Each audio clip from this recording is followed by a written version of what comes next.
کیونکہ اللہ تعالیٰ نے تو اب یہ علم اتنا آسان کر دیا ہمارے لیے، آج کا ابھی چیک کرنا کچھ بھی مشکل نہیں ہے، ٹھیک ہے؟ تو فرقہ بازی نہیں کرنی اور اللہ کی رسی کو تھامنا ہے۔ اگر ہم چاہتے ہیں کہ موت تک ہم اسلام میں رہیں، اللہ کی رسی کو تھامے رکھنا ہے اور سب نے مل جل کر، کیونکہ اللہ کی رسی ہی اللہ کی کتاب ہے اور اسی سے ہم ڈائریکٹ اللہ کے ساتھ جڑ جاتے ہیں۔ پھر اس کے بعد آیت 10 میں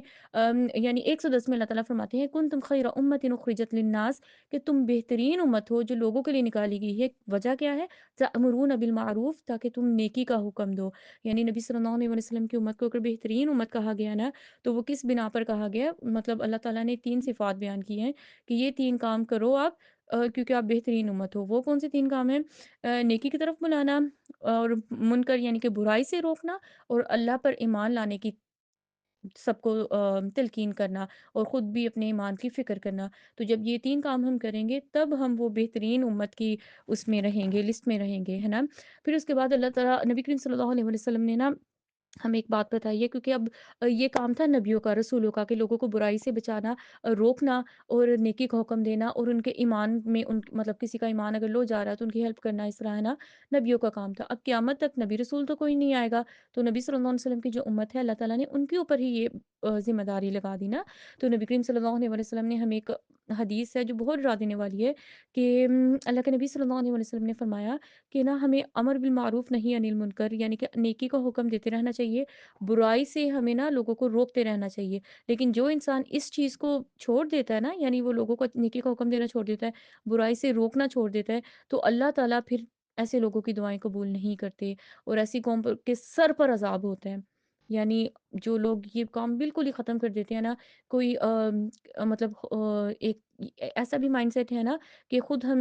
کریں سب کچھ، لیکن جو دوسرے کر رہے ہیں تو اس میں ہمیں انٹرفیئر نہیں کرنا چاہیے، تو یہ ایک غلط چیز ہے۔ اس سے پھر ایسے انسان کی پھر دعائیں قبول نہیں ہوتی، ایسے لوگوں کی، ایسی قوموں کی دعائیں قبول نہیں ہوتی، اور پھر ان کے سروں پر اللہ کا عذاب ہوتا ہے کہ اب آیا، کہ اب آیا۔ تو اللہ سے ہمیں ڈرنا چاہیے، حد الوسع جتنی اللہ نے ہمیں استطاعت دی ہے، تو اللہ کا دین لوگوں تک پہنچانا چاہیے، اچھائی اور برائی میں فرق لوگوں کو ضرور ضرور بتانا چاہیے تاکہ ہماری دعائیں قبول ہوں۔ اس کے بعد اللہ تعالیٰ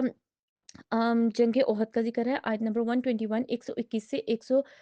مطلب 129 تک جنگ احد کا ذکر ہے۔ اس کو یہ والی آیت مطلب 8 سے 9 آیات آپ پڑھیے گا۔ اس میں جو ہم شروع سے جنگ احد پڑھتے آ رہے ہیں، اللہ تعالیٰ نے یہاں پر ان آیات میں بہت کھول کر بڑے پیارے انداز میں بتایا ہے، تو آپ اس کو ضرور پڑھیے گا۔ اس سے انسان کا ایمان بہت اوپر چلا جاتا ہے، بہت زبردست اوپر چلا جاتا ہے، اور انسان کے رونگٹے کھڑے ہو جاتے ہیں کہ اصل ایمان والے لوگ کون تھے۔ پھر اس کے بعد اللہ تعالیٰ آیت نمبر 130 میں بتاتے ہیں کہ یا ایھا الذین آمنوا لا تأکلوا الربا اضعافا مضاعفا، کہ اے ایمان والو، ربا یعنی سود کو بڑھا چڑھا کے نہیں کھاؤ، واتقوا اللہ لعلکم تفلحون، اور اللہ سے ڈرو، اللہ کا تقوی اختیار کرو تاکہ تم کامیاب ہو جاؤ۔ سود انسان دنیا کی کامیابی کے لیے کرتا ہے نا، کہ گھر بن جائے، یہ ہو جائے، وہ ہو جائے، تو یہ کامیابی نہیں ہے۔ سورہ بقرہ میں ہم نے اس کی تھوڑی ڈیٹیل دیکھ بھی لی تھی، لیکن یہاں پر اللہ تعالیٰ کیا بتا رہے ہیں کہ اگر نجات چاہتے ہو نا، بچنا چاہتے ہو آپ، تو اس کے لیے 2 کام کرنے ہوں گے۔ ایک، سود کھانا چھوڑنا ہے آپ نے، سود سے بچنا ہے، ہر طرح کے ربا سے بچنا ہے، چاہے وہ اختلافی بھی کوئی چیز ہو، لیکن آپ کو کوئی ایک عالم کہہ رہے ہیں نا کہ یہ ربا ہے، سود ہے، تو بچ جائے نا اس چیز سے۔ واتقوا اللہ، اور اللہ سے، اللہ کا تقوی اختیار کرنا چاہیے، اللہ سے ڈرنا چاہیے۔ پھر اس کے بعد آیت نمبر 132 میں اللہ بتاتے ہیں وَأَطِیعُوا اللَّهَ وَالرَّسُولَ لَعَلَّکُمْ تُرْحَمُونَ، کہ اللہ کی رحمت اب ہمیں کیسے ملے، کیسے ہم اللہ کی رحمتیں پائیں؟ تو اللہ تعالیٰ نے یہاں پر ہمیں طریقہ بتا دیا، اللہ کی اطاعت کریں، اللہ کی بات مانیں، رسول اللہ صلی اللہ علیہ وسلم کی بات مانیں گے تو اللہ کی رحمتیں اترتی ہی جائیں گی۔ بلکہ اگلے سپاروں میں اس سے بھی خوبصورت بات ہم پڑھیں گے کہ جو لوگ اللہ اور رسول کی اطاعت کرتے ہیں، اللہ تعالیٰ ان کو کیا کچھ دیتے ہیں، انشاءاللہ بسم اللہ ہم پڑھیں گے۔ پھر اللہ تعالیٰ نیکسٹ آیت میں ہمیں وہی ریمائنڈر دے رہے ہیں جو ہم نے پڑھا تھا فاستبقوا الخیرات والا، کہ اللہ کے لیے ہم نیکیوں میں دوڑ لگائے، ریس لگائے ایک دوسرے سے۔ یہاں پر بھی اللہ تعالیٰ بتا رہے ہیں وَسَارِعُوا إِلَىٰ مَغْفِرَةٍ مِّن رَّبِّكُمْ وَجَنَّةٍ، کہ دوڑو اللہ کے راستے میں، اللہ کی بخشش کی طرف، اللہ کی جنتوں کی طرف دوڑو، جس کا عرض یعنی جنت کی اللہ بات کریں زمین و آسمان کے برابر ہے۔ اور پھر اللہ تعالیٰ بتاتے ہیں کہ اعدت للمتقین، کہ وہ جو جنت ہے نا متقین کے لیے تیار کی گئی ہے جو تقوی کے راستے پر رہتے ہیں۔ پھر اس کے بعد اللہ تعالیٰ ایک بہت ہی پیاری آیات، آیت نمبر 134 135، بہت ہی پیاری آیات ہیں۔ پیاری کیوں ہیں؟ کیونکہ اللہ تعالیٰ اس میں نا ہم ایک بات بتا رہے ہیں کہ اللہ تعالیٰ کی محبت کن لوگوں کے لیے ہے، جو ہم نے سٹارٹ میں پڑھا تھا کہ اللہ کی محبت ہوتی ہے اور ہم اللہ سے مانگ رہے ہوتے ہیں، اس کے لیے سب سے پہلے سٹیپ کیا ہوتا ہے کہ جو نبی صلی اللہ علیہ وسلم نے کیا،